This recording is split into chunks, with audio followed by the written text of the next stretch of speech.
My husband, who once humiliated me in front of an entire industry for his mistress, now stood in a courtroom shackled, begging me to save him. I gave him fairness, nothing more.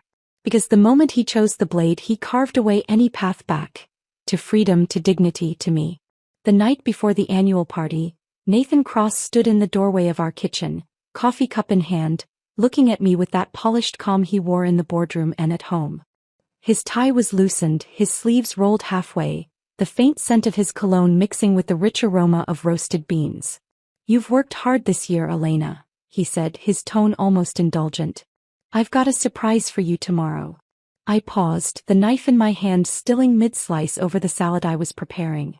"A surprise." The corner of his mouth lifted. "I think you'll like it." That was all he gave me, no hint, no detail.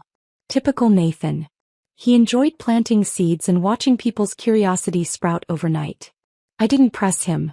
I told myself that if he was being this cryptic, it must be something worth keeping under wraps. For the rest of the evening, I found my thoughts drifting toward possibilities. Perhaps it was the partnership title we'd discussed in passing last year. Maybe a new high-profile client he wanted to assign solely to me. Nathan wasn't one for flowers or jewelry. His idea of a gift was a career move.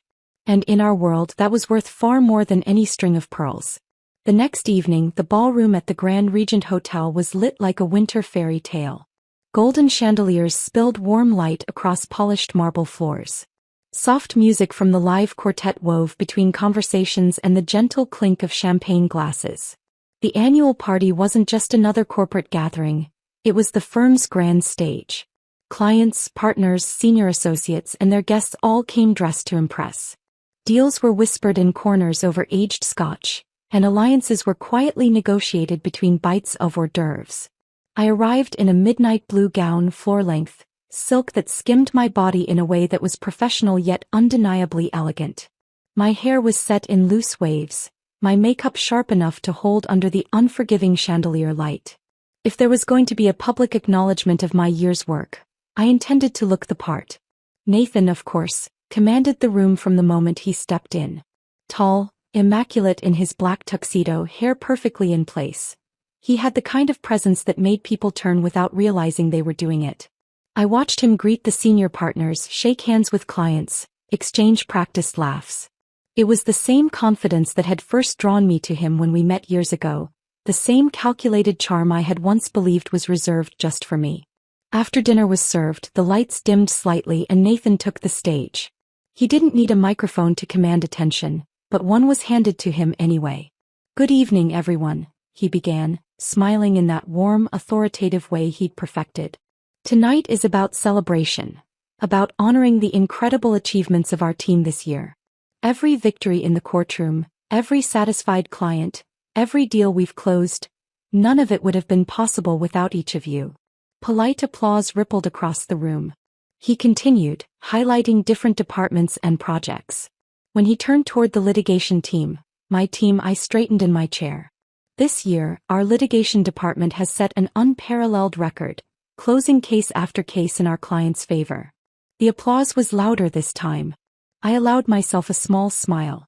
"And now," Nathan said, his tone shifting into the kind of practiced pause that signaled a big announcement, "I want to recognize the individual whose dedication and vision have truly stood out. This year's special recognition bonus goes to..." I felt my pulse quicken. My name was forming in my head before his voice spoke the actual words. "Sophie Lane, our exceptional marketing manager." The room erupted into applause. Sophie stood, cheeks flushed with a mix of surprise and pride, or at least a good performance of it. Her champagne blonde hair gleamed under the lights. Her crimson dress a shade too bold for a professional gathering, but perfectly calculated for the effect she wanted. Nathan didn't just call her name, he revealed the number, 5 times the standard performance bonus. A few gasps slipped from the audience. Even for a firm our size, that kind of figure was staggering. I clapped along with everyone else, my hands mechanical, my smile fixed. Inside, my mind was running cold calculations. Sophie had been with us for only 6 months. Her position had been created out of nowhere, and she'd been parachuted into a leadership role over people with triple her experience. Yes, marketing had gained traction this year, but to suggest it outweighed the cases I'd closed? Cases that brought in millions? Nathan placed an arm lightly on her shoulder as she accepted the award envelope. That small touch, the casual intimacy, made my stomach tighten. When the applause died, Nathan glanced briefly toward me. And to the rest of our talented team members, he said, including our litigation department, keep up the good work next year. That was it. No mention of specific wins. No acknowledgement of the hours I'd poured into cases that other firms had deemed unwinnable. Just a pat on the head in front of the entire company. It was a dismissal dressed up as encouragement. Later, after the speeches and obligatory mingling, I found Nathan by the champagne table, speaking to one of the partners. When the man excused himself, I stepped forward. So, I said, my voice light but edged, this was the surprise? He didn't flinch. You're an incredible litigator, Elena. But without Sophie's campaigns, you wouldn't have had the same client inflow this year. I believe in giving credit where it's due. I arched a brow. Are you seriously suggesting that my trial wins are thanks to her promotional emails? He smirked, the expression almost pitying. Not emails. Strategy. And besides, he lowered his voice, leaning slightly closer. We're husband and wife. What's mine is yours. Why fuss over a little bonus? A little bonus. 5 times the usual. Enough to put down on a luxury apartment. Enough to send an unspoken message to everyone in the firm about who mattered more. I heard movement behind us. Someone passing, probably catching fragments of the conversation, and realized with a sudden clarity that people were watching. A scene here would be exactly what some of them were hoping for. I smiled instead, raising my glass just enough to clink it softly against his. You're right, I said smoothly, though my words tasted like steel. It's not worth fussing over. The rest of the evening blurred into a haze of polite laughter and hollow congratulations. I moved from group to group, my face composed, my voice steady, but my mind was locked onto one singular truth. Whatever my surprise had been, it wasn't meant for me. Not really. It was meant to humiliate me in front of the people whose respect I had earned over years of grueling work. When the night finally ended and we left the hotel, I didn't speak during the ride home. Nathan hummed along softly to some tune on the radio, completely at ease. But I sat in silence, my nails pressing into my palm, the seed of a decision taking root. This wasn't about the money. It wasn't even about Sophie. It was about the fact that Nathan had looked me in the eye, promised me a surprise, and then used it to cut me down. He might think I'd swallowed the insult. He might think I'd let it pass. But I already knew I was going to act. The ride home from the Grand Regent was suffocating in its silence. Nathan kept one hand on the wheel, the other lazily resting on the armrest, his profile lit in fleeting flashes by the passing streetlights. To anyone else, we might have looked like a couple simply tired after a long night. But I could feel the space between us. Not just physical but miles of unspoken words hanging like smoke in the air. When we pulled into the driveway, I was out of the car before the engine stopped humming. The chill of the night wrapped around me as I unlocked the front door, stepping into the muted glow of our foyer lights. I slipped off my heels, their click against the hardwood replaced by the muffled sound of Nathan's shoes as he entered behind me. You didn't say much after the announcement, Nathan remarked casually, hanging his coat on the rack. His tone was light, almost conversational, but there was a faint undercurrent, like he was testing the waters. Kept my voice even. Not much to say. That's not like you, he pressed. Usually you have opinions. I do. I turned toward him, meeting his gaze briefly before walking past him toward the kitchen. Just not ones worth sharing tonight. We ended up in the kitchen, me reaching for a glass of water, him leaning against the counter like a man in no hurry to sleep. Come on, Elena. You're sulking over a bonus. His brows lifted, disbelief laced with condescension. That's petty even for you. The words slid under my skin like fine wire. I placed the glass down slowly, deliberately. Petty, I repeated, tasting the word. Yes. He gave a half shrug as if stating a simple fact. We've been married for years. What's mine is yours. You really want to pick a fight over a figure in Sophie's payslip. It wasn't just the dismissal, it was the way he said her name. Smooth. Familiar. You're right, I said coolly. We've been married for years. Which is why I'd expect you to at least acknowledge my contributions publicly. He rolled his eyes like I'd just recited a shopping list of grievances. I acknowledged you plenty of times this year. Not everything has to be about you. The rest of the conversation devolved into fragments. Me pointing out the imbalance, him circling back to accuse me of overreacting. It was his specialty. Sidestep the point, turn the lens back on me, make me the unreasonable one. Eventually words ran out. The silence that followed wasn't peaceful. It was heavy, charged, the kind that settles into the corners of a room and refuses to leave. I busied myself at the counter, rearranging things that didn't need rearranging. Nathan drained the last of his water, set the glass down, and without another word disappeared down the hall. I stayed behind for a moment, letting the quiet press in, my jaw tight. When I finally made my way toward the bedroom, the door was slightly ajar. Nathan was inside, standing near the wardrobe, his back to me. He was half dressed down, shirt untucked, tie gone, his movements brisk and deliberate. I was about to step in when I noticed something odd. He bent slightly, opening the top drawer of his nightstand, and pulled out a small folded item. I couldn't see it first, but when he shifted, the fabric caught the light. Black stockings. Silky. Sheer. The kind that clung to skin like liquid shadow. They weren't mine. I had never owned a pair like that. I preferred matte finish, thicker denier, the kind you could actually wear under a skirt in court without feeling like a showpiece. These were different. My throat tightened. He held them carefully, almost absently, before tucking them into the pocket of his suit trousers. Then, as if aware of the stillness in the room, he glanced toward the door. I stepped back a fraction, my body pressed against the wall just outside his line of sight. My heart pounded in my ears, but I kept my breathing steady. When his gaze didn't land on me, he went back to his task, grabbing his phone, slipping into a fresh shirt, moving with the efficiency of someone with a destination in mind. I retreated to the hallway, the image of those stockings burned into my mind. Every neuron in my brain started firing at once, pulling up the last 6 months like files from a cabinet. Nathan's business trips that didn't require me. The unexplained late returns. The sharpness in his voice when I asked about his schedule. The way his hand would linger just a moment too long on Sophie's shoulder during team events. And the absence of intimacy between us. The polite goodnight kisses replaced with distracted, sleep well murmurs. The quiet mornings where we moved around each other like strangers in the same house. It all clicked into place with the finality of a judge's gavel. I could have walked in right then, thrown the stockings on the bed, demanded an explanation he'd have to choke on. I could have called him out for every lie, every smile he'd given her in front of me. But I didn't. Because in that moment, I realized a direct confrontation would give him the chance to spin, deny, charm, or attack, whatever angle he found most advantageous.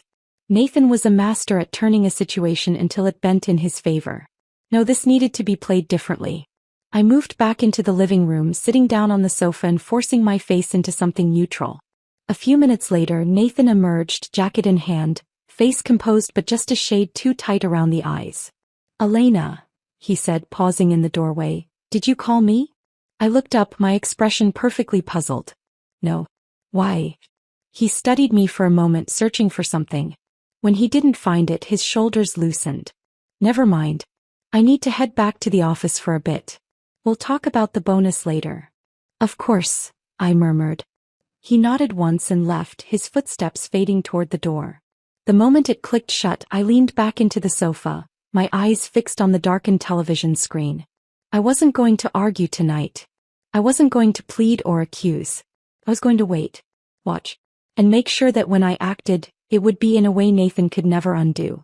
Nathan emerged from the bedroom that evening freshly dressed, his dark gray suit pressed, hair smoothed into place.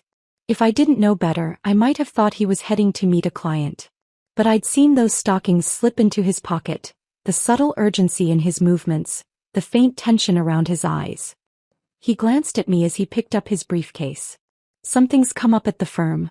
I need to go in." I was sitting on the living room sofa, a book open in my lap, unread for the last 20 minutes. "At this hour?"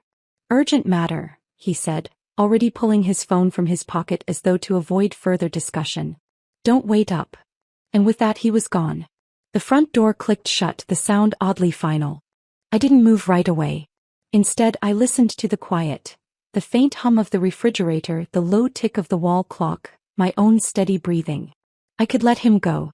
I could sit here stewing, imagining what he was doing and with whom. But no, that would leave me with only suspicion, and suspicion was slippery. Nathan could always twist suspicion into paranoia. Evidence, on the other hand, was solid. And I was a lawyer. I knew the value of proof. I grabbed my coat and my handbag, the one with my spare set of keys to his car, and stepped outside. The cold night air bit at my cheeks as I descended the steps. I waited by the corner of our block until I saw Nathan's black sedan roll past the end of the street. Only when his taillights began to shrink did I step forward, raising a hand for a taxi. The driver, a middle-aged man with a friendly face, rolled down the window. "Where to?" "Just follow that black sedan," I said, sliding into the back seat. "Don't get too close. I'll direct you." His brows lifted slightly. Maybe he thought it was some jealous wife scenario. Which technically it was. But he didn't comment, just nodded and eased the car into motion. Of course. We drove through familiar streets, the city lights flickering against the windows. I knew the route to the law firm well. I could drive it blindfolded. So when Nathan's car sailed past the turnoff without so much as a signal, my pulse quickened. "Keep your distance," I murmured to the driver. Nathan wove through the city with the ease of someone who'd taken this path before. Past the business district. Past the courthouse. Past the neighborhoods where our clients lived. When he finally slowed, it wasn't in front of the firm. It was in front of the Kingswell, a 5-star hotel known for its private suites, discreet staff, and sky-high prices. The kind of place people went when they didn't want to be seen. Nathan pulled into the hotel's private drive, disappearing under the awning. I told the driver to stop half a block away. "Wait here. I might be a while." From my vantage point, I saw him step out of the car, hand his keys to the valet, and walk inside without looking back. His movements were purposeful, not the rushed gait of someone with a business emergency, but the steady pace of a man arriving exactly where he wanted to be. I stayed in the taxi for a few minutes, my fingers tightening around the handle of my bag. I could storm in there, make a scene, watch Sophie's smug face crumble in real time. But that would be noise, and noise faded. I needed something permanent. When I was certain Nathan was upstairs, the hotel's elevators were slow. I'd stayed there once for a client event. I stepped out of the taxi and approached his car. The valet was gone, probably moving other vehicles, and the driveway was momentarily clear. I pulled the spare key from my bag, the metal cool against my fingers, and unlocked the driver's door. Sliding into the seat, I immediately reached for the dashcam mounted just above the rearview mirror. Nathan had installed it 2 years ago after a minor fender bender. "For security," he'd said. I powered the screen and scrolled back to the last recording. The small speaker crackled to life. The image was slightly grainy in the low light, but the audio was sharp. Nathan's voice filled the car. "Baby, are you there?" My grip on the steering wheel tightened. A woman's voice came through, warm and lightly amused. "I'm here. You're late." "I'm almost there," Nathan replied. Then, as if to explain his mood, "It's that Elena again. I don't know what's gotten into her these past few months. Always looking for a fight." The woman, Sophie, I knew it without needing confirmation, made a soft sound of sympathy. Nathan's voice lowered, almost conspiratorial. "She doesn't even realize who's responsible for her so-called success. Now she's daring to argue with me over a year-end bonus. Outrageous." "I can make you forget all about her tonight," Sophie teased.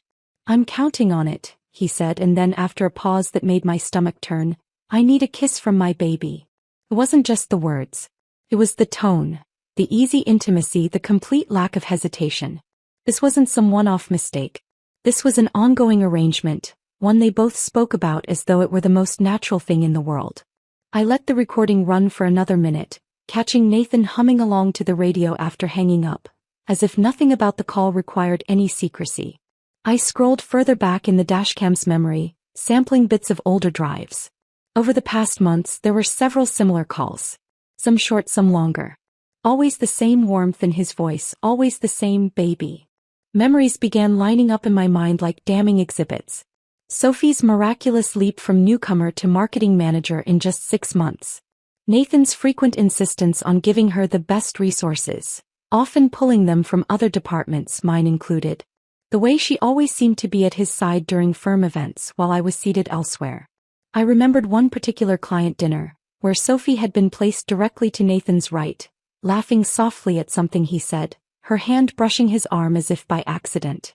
I'd raised an eyebrow at him afterward, but he'd brushed it off with, She's my junior from university.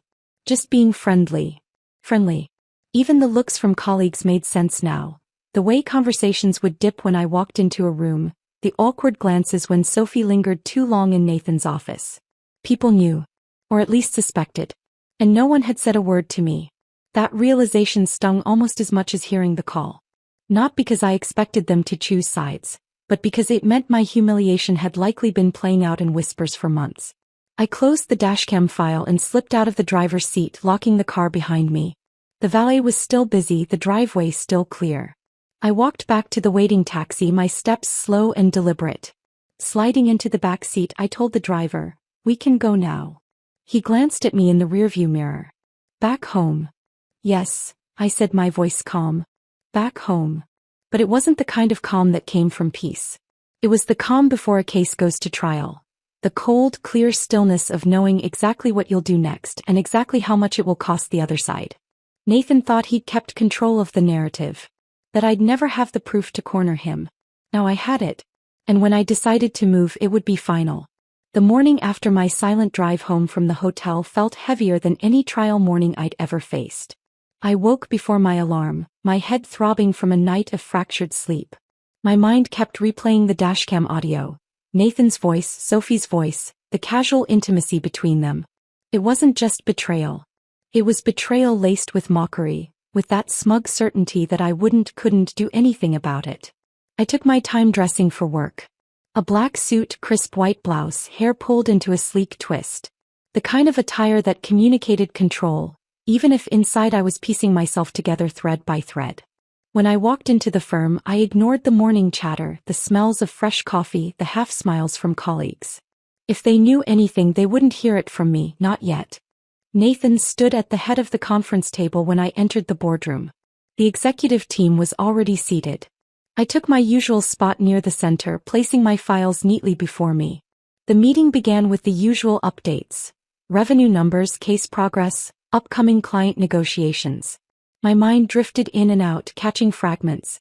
I was focused on keeping my breathing steady, my expression neutral. Then Nathan's gaze cut to me. "Elena," he said suddenly. "You're late." The room went still. I glanced at the clock. "By 2 minutes." His mouth tightened. 2 minutes late is still late. You know the rules. Punctuality is part of our professional image. His voice carried that polished authority he used on associates who'd messed up a filing. "Given that, your perfect attendance bonus for this month is revoked." I kept my hands flat on the table, refusing to give him the satisfaction of a reaction. Around us, I could feel the shift in the room. Some colleagues glanced away embarrassed for me, others met my eyes with quick flashes of sympathy. Sophie sat near the end of the table, her expression carefully blank, though the faint curve at the corner of her mouth betrayed her satisfaction. Nathan continued the meeting as though nothing had happened, sliding effortlessly into the next agenda point. For him this was routine. For me it was a public stripping of dignity, a calculated move meant to remind me of my place. Or rather, the place he thought I should occupy. After the meeting, I gathered my files and headed for my office, but Nathan's voice called out behind me. "Elena." "My office." "Now." I stepped inside, shutting the door behind me. He was already leaning against his desk, arms folded, his tone cold. "Don't bring your domestic attitude into my workplace," he said. "Just because you're my wife doesn't mean you get to give me attitude in front of my team. I've always kept work and personal life strictly separate." The hypocrisy of it almost made me laugh. Strictly separate? I'd heard his syrupy baby to Sophie less than 12 hours ago. But I didn't give him the satisfaction of an argument. Instead, I studied him for a moment, then said, "We're done here." I turned and walked out before he could reply. I went straight to HR. The director, Marianne, looked up from her computer as I entered. "Morning, Elena. What can I do for you?" "I'm submitting my resignation." Her brows shot up. Your resignation?" "Yes." I slid the letter across her desk. "Effective immediately. Process it today." She read the top of the page, then looked back at me, clearly unsettled. "You're a senior partner, Elena. This isn't a decision we can process without consulting Nathan." "Who? Well, everyone knows you're married. This could." "I'm not here to discuss it," I said evenly. "I'm here to instruct you to process it." Her eyes flicked to the door as though half expecting Nathan to stride in. Elena, this is a major decision. I'm aware. My tone didn't rise, but it sharpened. Just follow the official procedures. No consultation necessary. Marianne hesitated, then nodded slowly. Come back this afternoon to collect the final paperwork. I didn't make it back to my office before Nathan summoned me again. When I stepped inside, Sophie was there, perched in one of the visitor chairs like she belonged. Perfect timing, she said, smiling as though we were old friends. Did you see the news last night about the mother who killed to avenge her child? The case landed at our firm.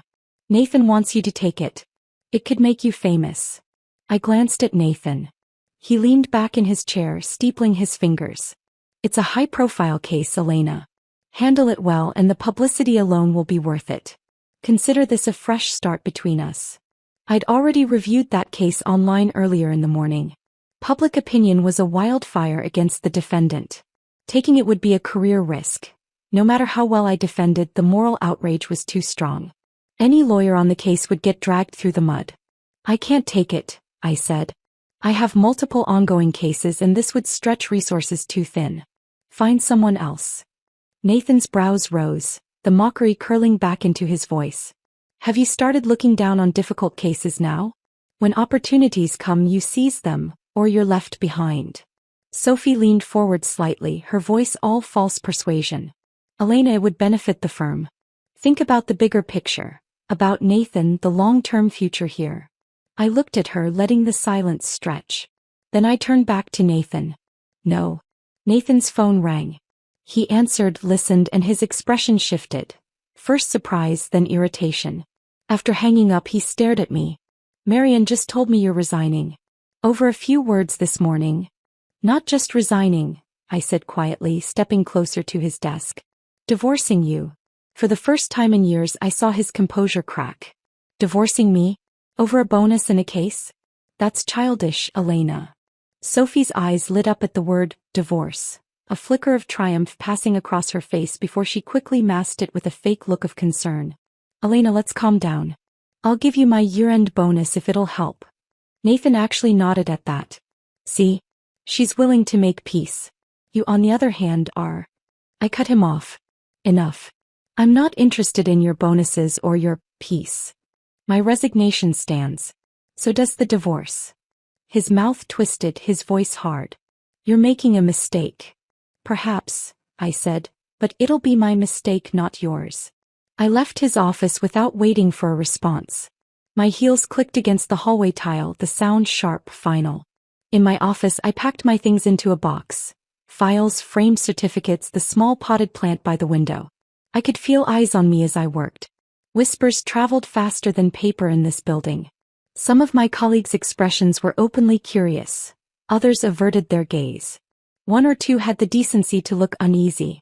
By the time I walked out with my box in my arms, Nathan was standing in the doorway of his office, arms crossed, jaw tight. I didn't look at him. Not once. The Civil Affairs Bureau was quiet that morning, the kind of quiet that made every sound feel sharper. Even the shuffle of paper from the clerk's desk seemed too loud. I arrived 10 minutes early, not because I was eager but because I wanted to be the one waiting, not the one who had to walk in second. Nathan arrived 3 minutes later. He was dressed to impress. Navy suit, crisp white shirt, tie knotted in perfect symmetry. From a distance he looked every bit the confident, successful managing partner he liked the world to see. But as he came closer, I noticed the small betrayals of his body. Faint shadows under his eyes, a tightness in his jaw, the way his gaze flicked briefly toward me before settling somewhere over my shoulder. Elena, he said simply. Nathan. We didn't bother with small talk. There was nothing to say that hadn't already been said, or shouted, in his office 2 days ago. Inside, the process was absurdly simple. 2 signatures, a verification of identity, and the stamping of official documents. For a marriage that had lasted years, built on endless hours of shared work and intertwined finances, it felt anticlimactic. The clerk was polite, efficient, and blessedly uninterested in our story. You can collect your divorce certificate this afternoon, she said, sliding the paperwork into a folder. That concludes the process. I thanked her, stood and stepped back from the counter. Nathan lingered a moment, signing the last page with a flourish before joining me by the door. That was it. Years of my life reduced to a file folder and a stamp. As we stepped outside into the weak winter sunlight, I saw her immediately. Sophie Lane standing by the curb, her blonde hair curling neatly over her shoulders, a white sheath dress hugging her figure. The color choice was deliberate, bridal, symbolic, smug. She smiled when she saw me, but it wasn't the polite smile of professional courtesy. It was sharp, meant to slice. "Elena," she said sweetly, "if you let Nathan slip away, you'll regret it." I didn't stop walking. I didn't even glance at Nathan to see his reaction. Instead, I kept my gaze forward, my heels clicking on the pavement in a steady rhythm. I wasn't here to exchange barbs with a woman whose entire career and self-worth seemed to hinge on a man's attention. Out of the corner of my eye, I caught Nathan's expression. Something complicated flickered there, but I didn't slow down to analyze it. I'd made it to the edge of the parking lot when a voice called, "Ms. Moore?" "Elena Moore." I turned, scanning the crowd until my eyes landed on a tall man in a tailored charcoal suit. His hair was silver at the temples, his bearing confident in the way only someone who'd been winning for decades could manage. "Victor Hayes," he said, extending his hand as he closed the distance between us. "Hayes and Clark Law Group." I knew the name. Everyone in our industry did. His firm wasn't just bigger than Cross Legal. It was a powerhouse, a place where top lawyers went when they wanted to break records and set precedents. "Victor," I said, taking his hand. "Of course. We've met at conferences." "Yes, briefly," he said with a smile. "But I've been following your work for years. Exceptional litigation skills, remarkable win rate." It was strange to hear praise on the same morning I'd formally ended both my marriage and my partnership. "I heard you resigned from Cross Legal," Victor continued. "Quite the shock in our circles. I couldn't resist the chance to speak to you directly. Are you free for lunch?" I hesitated, glancing back toward the bureau. Nathan and Sophie were still talking near the steps, Sophie gesturing animatedly about something. I turned back to Victor. "I'm free." We walked to the restaurant next door. A quiet place with private booths and a discreet wait staff, the kind of setting where deals were made over grilled salmon and vintage wine. After ordering, Victor leaned forward slightly. "I'll be blunt, Elena. Nathan Cross didn't know what he had. Letting you walk away is a mistake that will cost him far more than he realizes. And frankly, I'd like to benefit from that mistake." I raised a brow. "You're offering me a job." "I'm offering you a partnership," he corrected. "Lead our litigation department. Full resources at your disposal. The clients you bring in are yours to manage as you see fit. Competitive compensation, naturally, though I imagine that's not your main motivator right now." He wasn't wrong. Money was never the core issue. Respect was. Recognition was. And the freedom to work without being undermined by someone who claimed to love me. "Why me?" I asked, though I already knew the answer. Victor smiled. "Because your track record speaks for itself. Because you're the kind of lawyer clients trust to go to war for them. And because I've seen how you handle pressure. Quietly, strategically, without theatrics. That's rare." I leaned back in my seat, fingers curling around my glass of water. "Nathan started Cross Legal for me, you know. When we were first together, he recognized my talent and built the firm around it. I've always been grateful for that. But over the years, I've repaid that debt.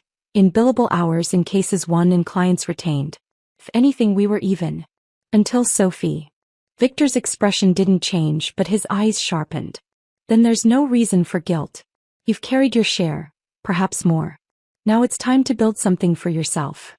The waiter set down our plates, the scent of rosemary and lemon filling the air. I picked up my fork, my decision already made. "I accept," I said. "When do you want me to start?" "As soon as you're ready," Victor replied. "I'll have the paperwork sent over by tomorrow morning." We clinked glasses. Water for me, wine for him, sealing the agreement in a way that felt far more satisfying than the morning's dry stamp of divorce. By late afternoon, I'd signed a preliminary contract and walked out into the cold with a genuine smile tugging at my lips. I didn't go back to my friend's place. Instead, I found a furnished apartment in the city center and signed a short-term lease. It wasn't home yet, but it was mine. The space was modern, all clean lines and soft lighting, a blank canvas waiting to be shaped by someone free from old obligations. That night I unpacked only the essentials. Clothes, toiletries, my laptop, and a framed certificate from my first big case win. I set it on the desk by the window, the city lights glittering beyond. For the first time in months, I slept without waking in the middle of the night to an empty bed and a restless mind. 3 months had passed since I'd walked out of Cross Legal for the last time. In that time I'd settled into my new role at Hayes & Clark with surprising ease. Victor Hayes proved to be a man of his word. I had full authority over the litigation department, my pick of the best associates, and an open door to the firm's most influential clients. The work was demanding, but it was clean, free of the corrosive games I'd endured before. And then one morning, as I reviewed a case file over coffee in my corner office, the first ripple of news about Nathan's firm reached me.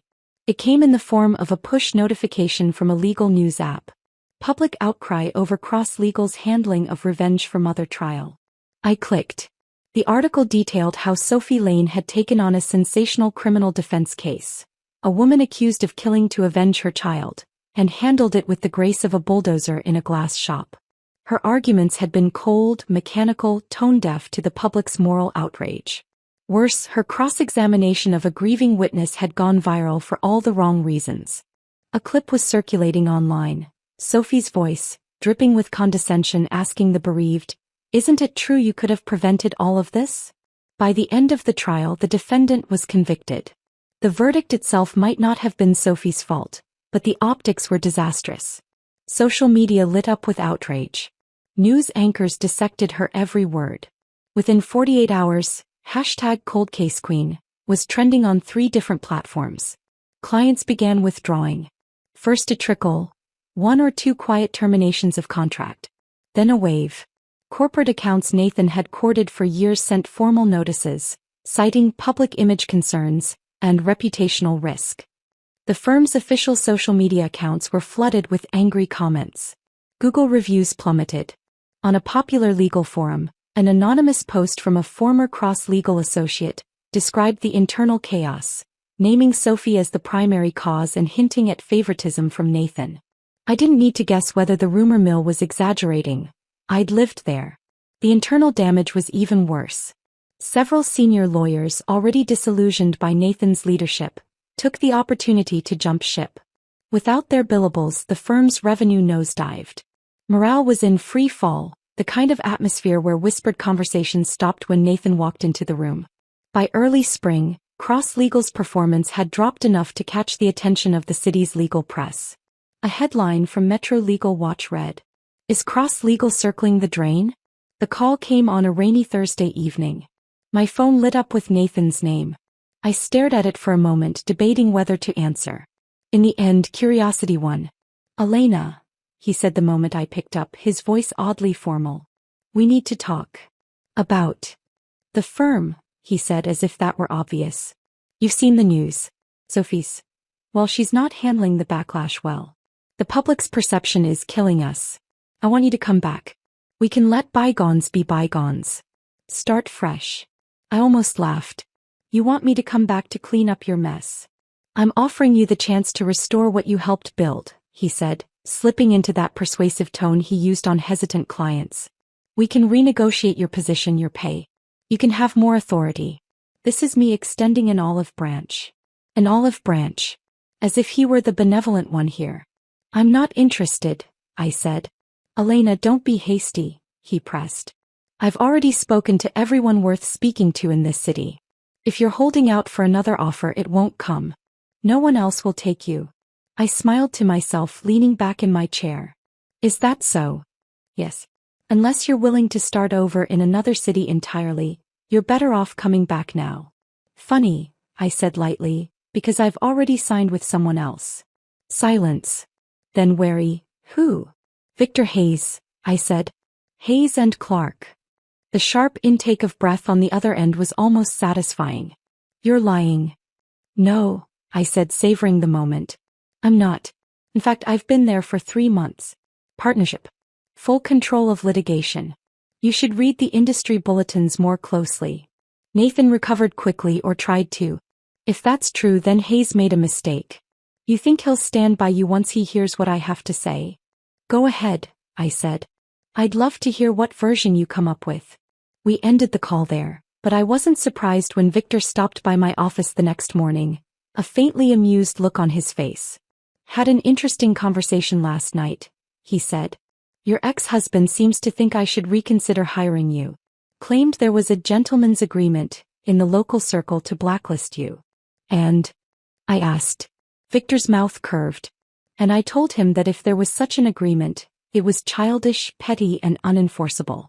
Also that Hayes and Clark doesn't take career advice from failing firms. 2 days later, I attended a legal association luncheon with Victor. Nathan was there working the room with forced charm.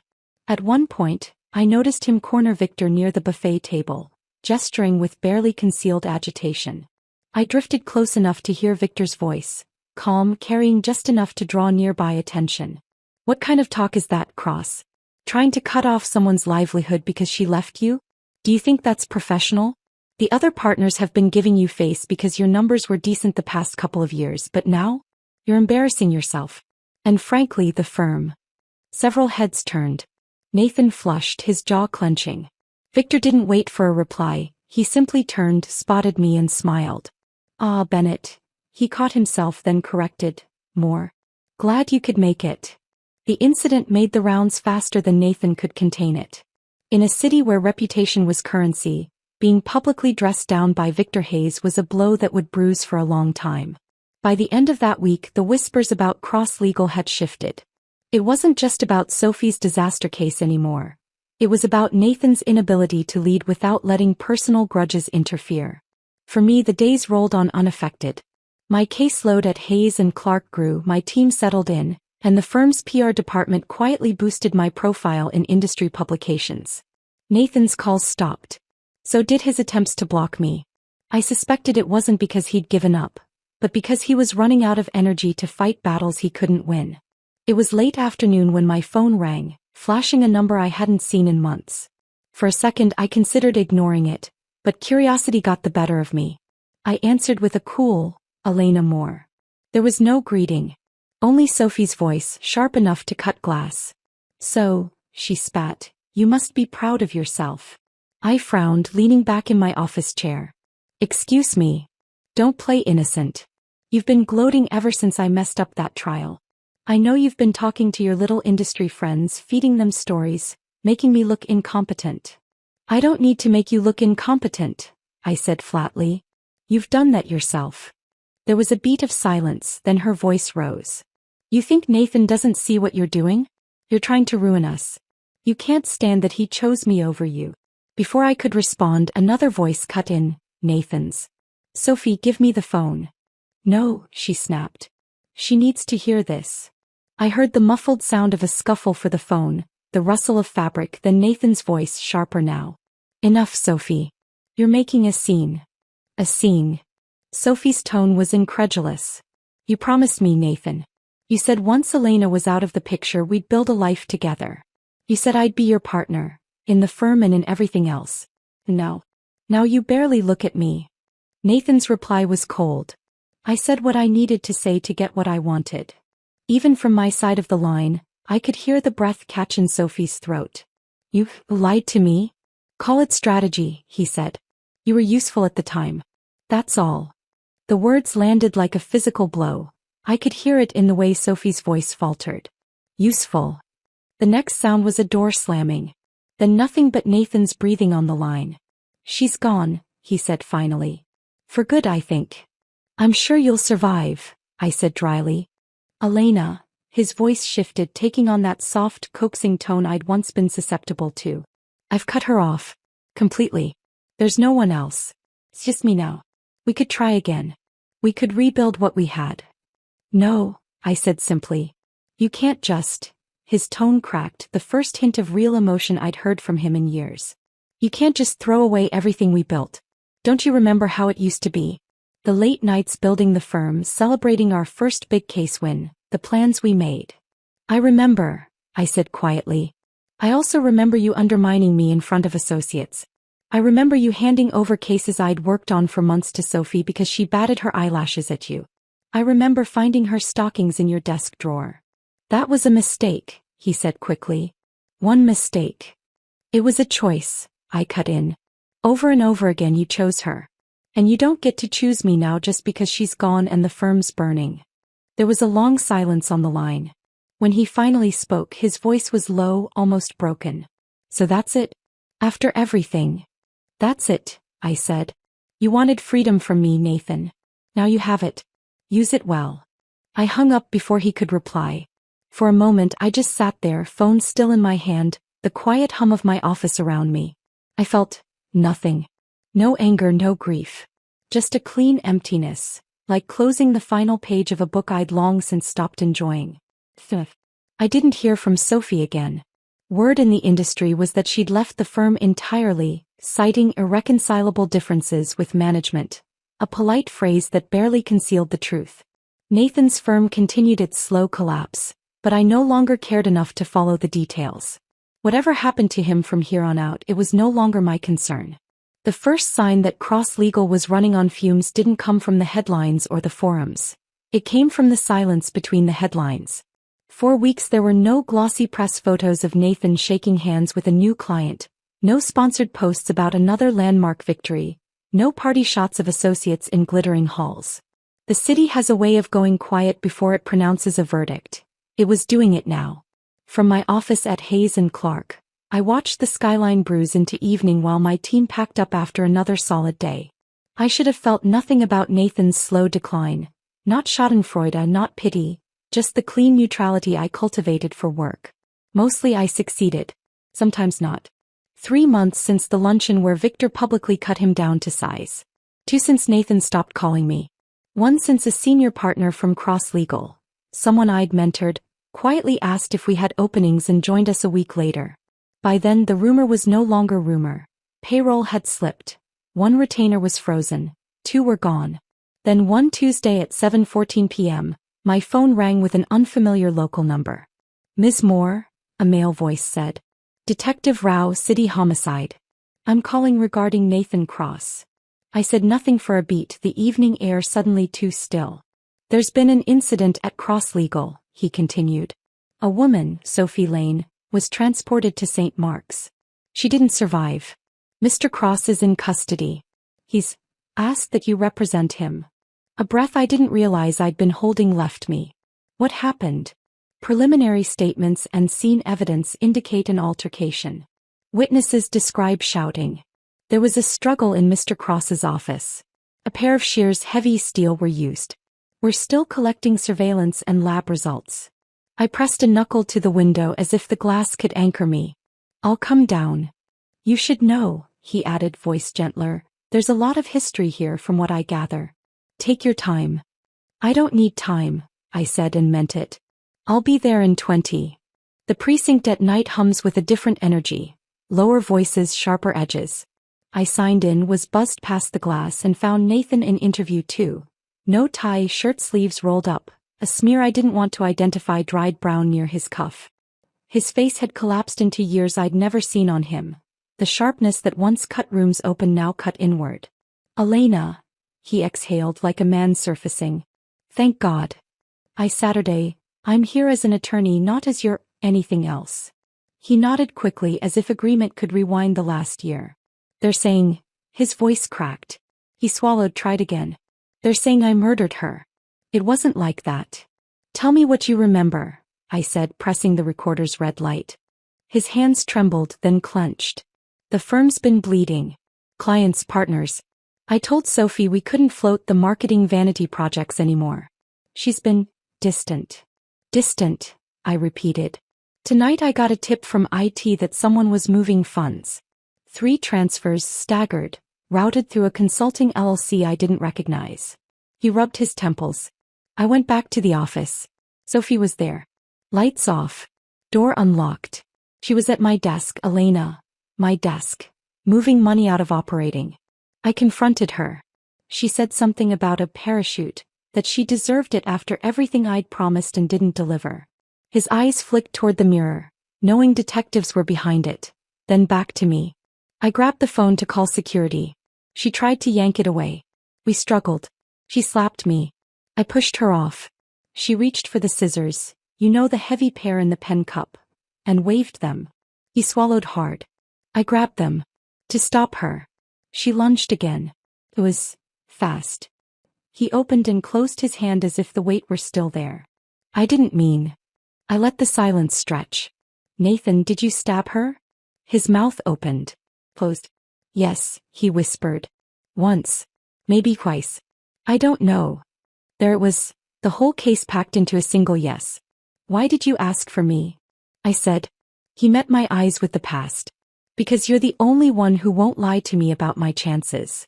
And because, once, you were the person who could pull me back from the worst version of myself. I didn't answer that. I'll do one thing for you, I said. I'll make sure the process is fair and the facts are presented cleanly. If there's a path to a lesser charge, I'll find it. But I won't manufacture one. Understood? He nodded, relief and fear in equal measure. Understood. The evidence arrived in a slow, relentless tide. First came the witness statements. 2 associates working late heard shouting, "You promised me, put that down, don't you dare." A paralegal saw Sophie hurry into Nathan's office. 10 minutes later she heard a crash and glass breaking. Then the scream. Next came the surveillance pulls. Lobby cams caught Sophie entering alone at 6:53 p.m., head down, a tote bag hugged tight to her side. Nathan arrived at 7:06 p.m., face set, stride hard. No cameras in the executive suite. Nathan had insisted on privacy when we planned the renovation. The irony wasn't lost on me, but a hall cam showed him closing his door, then 11 minutes later, opening it with his phone pressed to his ear, shouting for help. The forensics told their own blunt story. Blood spatter analysis mapped a constellation. Medium velocity spray consistent with a forceful thrust. Cast-off arcs on the far wall suggested at least 2 motions. The shears, weighted steel 8 inches, engraved with CL for cross-legal, carried Sophie's blood and Nathan's prints. The wound path indicated a downward angle through the upper left chest. A terrible, efficient line. Then came the digital forensics.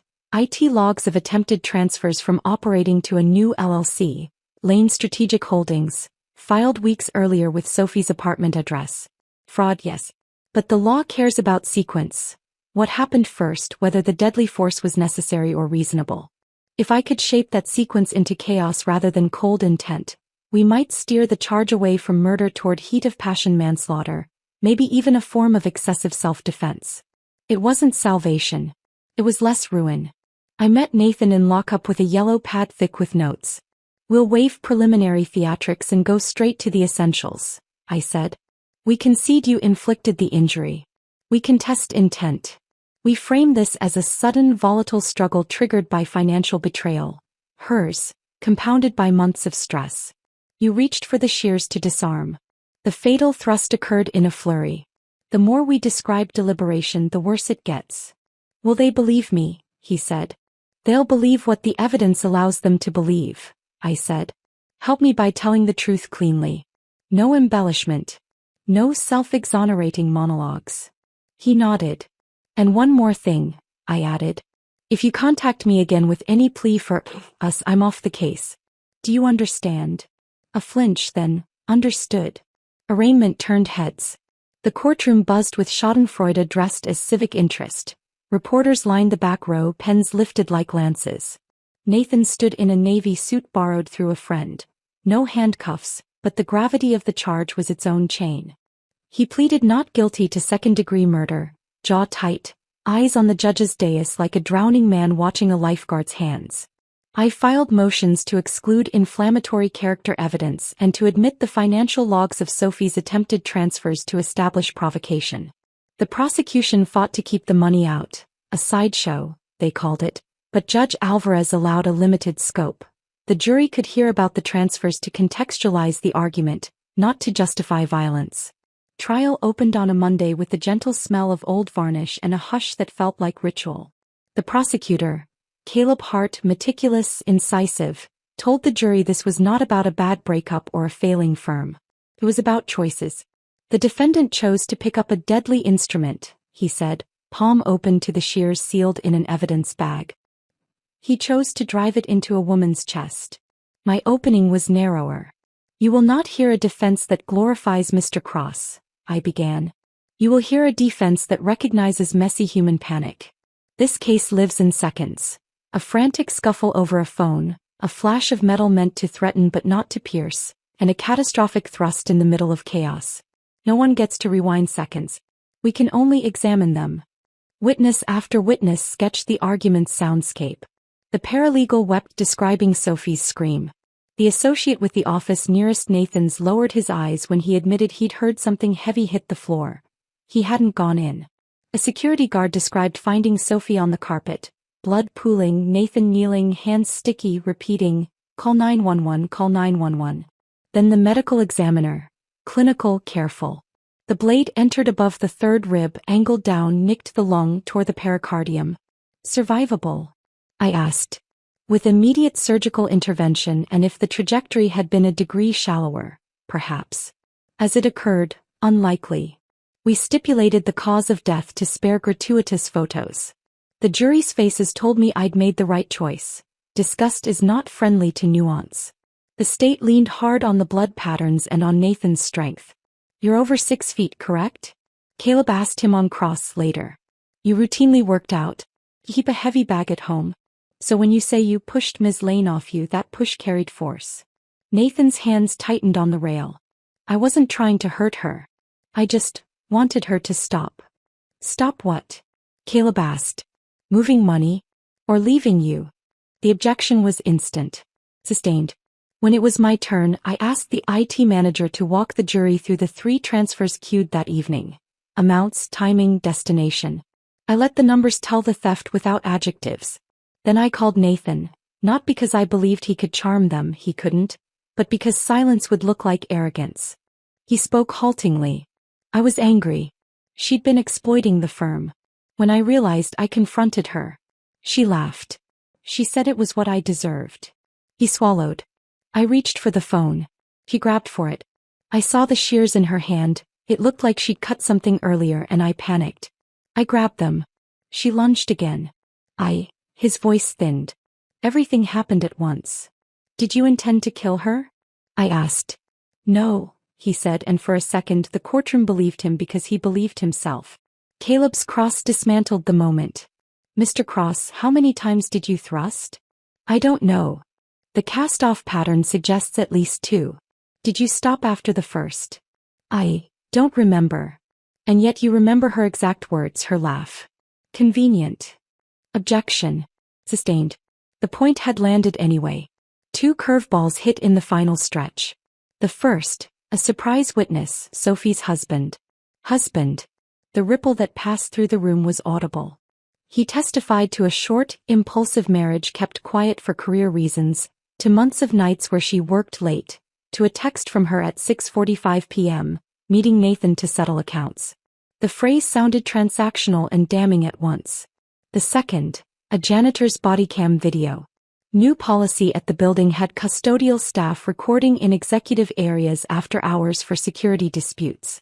The camera didn't show the interior of Nathan's office, but it captured the hallway during the critical minute. Sophie's voice, furious high, "You lied to me," Nathan's, lower tight, "Put it down," a thud, the sharp sound of metal hitting wood, the scream, and then Nathan bursting into the corridor, blood on his wrist, shouting for help. The jury had the chaos I promised.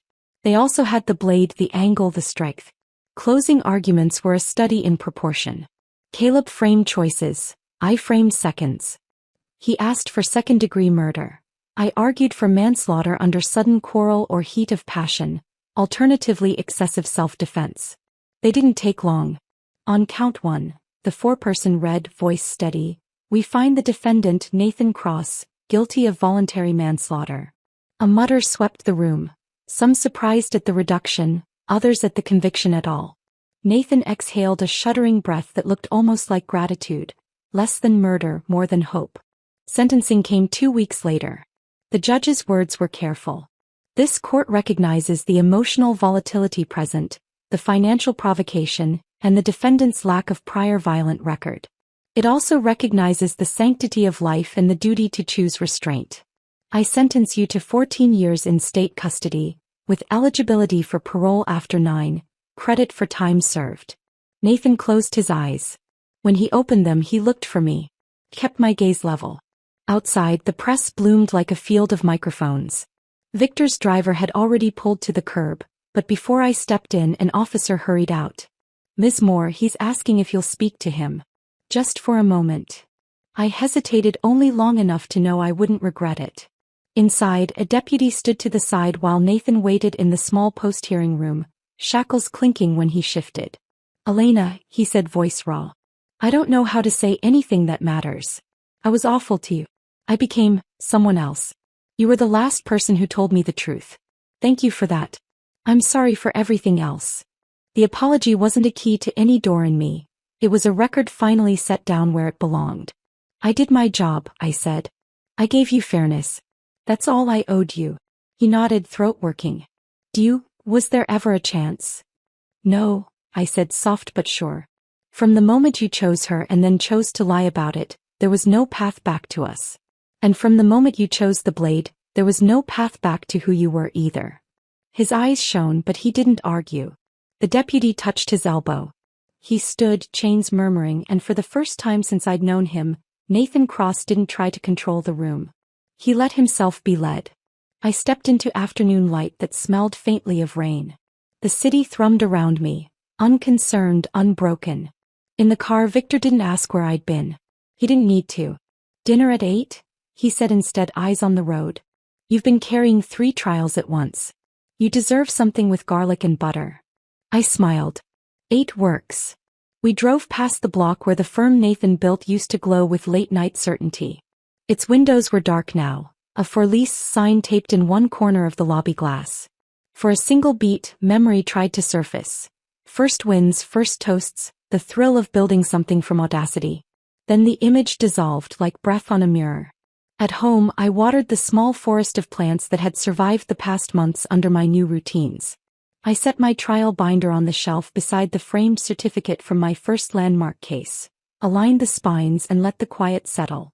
I didn't survive Nathan, I thought. I survived the version of myself who tolerated him. That woman had done her best with what she knew. This one knew better. Out on the balcony, the city gave its usual evening recital. Sirens far away, a neighbor's laughter, the tinny chime of a bicycle bell, a train sighing past river lights. I leaned on the rail, felt the metal cool against my palms and let the air move through me. Tomorrow there would be motions and clients and strategy, work that filled my days with purpose. Tonight there would be dinner with people who respected mine. And beyond that, there would be a life I chose because I had finally learned to choose myself. Behind me my phone buzzed and went still. I didn't reach for it. Not yet. The sky deepened, the city blinked, and somewhere a violinist on a stoop lifted a melody that wandered up 12 floors to find me. I stayed until the last note rerouted the air and faded, then turned inside, closed the door and let it latch. The end.